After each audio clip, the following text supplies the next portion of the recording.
Écho. Allez, place à l'édito sport. Bonjour Virginie Fulpin. Bonjour Dimitri, bonjour à tous. Real Madrid, Paris Saint-Germain, c'est ce soir en 8e de finale. Retour de la Ligue des champions de football. Les Parisiens, vainqueurs 1-0 à l'aller, vont essayer de conserver leur avance pour aller en quart avec Kylian Mbappé alors il devrait bien pouvoir jouer.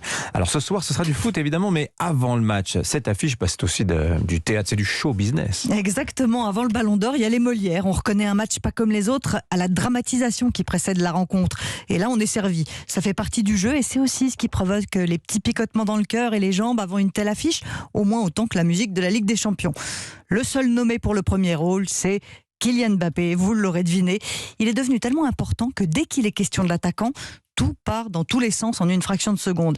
Il s'est blessé à l'entraînement lundi et on a eu droit à une surréaction générale. Certains ont même parlé d'images glaçantes pour un pied écrasé. Bien sûr que c'est gênant pour Kylian Mbappé, mais glaçant, non. Un entraînement de foot et ses risques finalement. Mais il faut bien dire que le PSG sans Mbappé n'est pas exactement le même qu'avec lui, pour utiliser une litote. Alors hier, à sa descente d'avion à Madrid, tout le monde a scruté sa façon de marcher. Un pied, puis l'autre. Il boite pas. Calmez-vous, ça va bien se passer. Il a participé à l'entraînement normalement hier soir et il sera là ce soir. Alors, comme dans tout bon spectacle, il y a un peu de bluff aussi, et des deux côtés d'ailleurs. Ouais, pas de la part du joueur, mais du PSG, oui, forcément un peu. Le club laisse planer un léger doute sur l'état de forme de sa star. Et il a bien raison, ça fait partie du jeu, d'une pièce réussie, ces scénarios d'avant-match. Ne pas dévoiler entièrement ses forces et faiblesses. Et quand le Madrilène Luka Modric dit qu'au Real, personne n'a parlé de l'éventuelle blessure de Kylian Mbappé, vous croyez que c'est quoi ?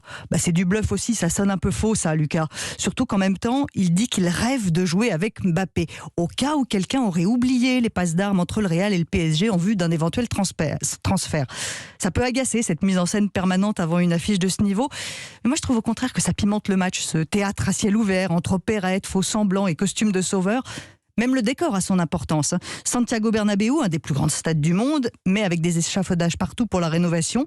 Hier, la presse madrilène qualifiait son antre d'enfer pour les adversaires. Ça, c'est encore une légende urbaine. Le PSG a déjà joué à Madrid et on entendait plus les supporters parisiens que les locaux. Le Real étant au pied du mur, il y aura quand même une grosse ambiance ce soir, mais pas forcément un enfer. Dès qu'on aura troqué le brigadier et les 3 coups pour le sifflet et le coup d'envoi, et là, sans bluff. Voilà, est-ce que ça se soldera par un nouvel exploit individuel dans les dernières minutes de Kylian Mbappé ? On verra ça ce soir. Voilà, on croise les doigts. Et c'est à suivre, évidemment, sur Europe 1 à partir de 20h. Merci beaucoup Virginie Fulpin.